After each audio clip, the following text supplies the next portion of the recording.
আসসালামু আলাইকুম।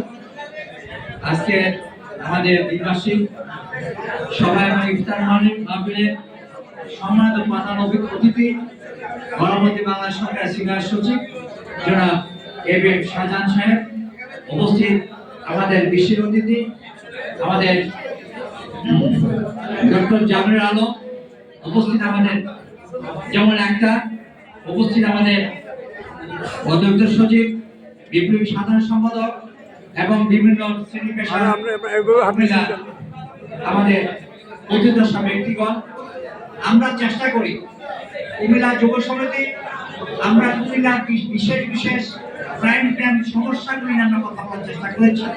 আমরা চেষ্টা করেছি 2003 সালে বাংলাদেশের সবচেয়ে বেশি উপকৃত ছিলাম আমরা কুমিল্লা যারা মেধাবী ছিলাম কোটা ব্যবস্থার কারণে। কোটা ব্যবস্থার বিরুদ্ধে আমরা সেদিন মনে 34 সহ এবং ওয়ার্ল্ড ইউনিভার্সিটি আজকে যে বিসি আছেন মান্নান সাহেব সহ অনেক পেশাজীবী মানুষদেরকে নিয়ে কুমিল্লার 11 জন এমপিকে নিয়ে আমরা সেদিন রাস্তা নেমেছিলাম এবং রাস্তা থেকে আমরা পার্লামেন্টে আমরা দাবি উত্থাপন করেছিলাম। সেদিন সেটা উত্থাপিত হয়েছিল, আলোচনায় গিয়েছিল, কিন্তু সমাপ্ত হয়নি। সেই সমাপ্ত হয়েছে জুলাই বিপ্লবের মধ্য দিয়ে। জুলাই বিপ্লবে যারা প্রাণ দিয়েছেন, যারা আহত হয়েছেন, নিহত হয়েছেন, তাদের প্রতি কৃতজ্ঞতা জ্ঞাপন করি এবং আমরা এই জুলাই বিপ্লবকে ধারণ করে আগামী দিনে বাংলাদেশ এবং 71 থেকে শুরু করে যেই বাংলাদেশ স্বপ্ন আমরা দেখেছিলাম সেই বাংলাদেশে বাস্তবায়ন করতে চাই। আমরা কুমিল্লা বিভাগ নিয়ে কথা বলেছি, কোটা কথার কথা বলেছি এবং শাহজাহান ভাই আমাদের বৃহত্তর কুমিল্লা যুব সমিতির অগ্রজ ছিলেন, নেতৃত্ব দিয়েছেন, এখনই আমাদের নেতৃত্ব দিচ্ছেন।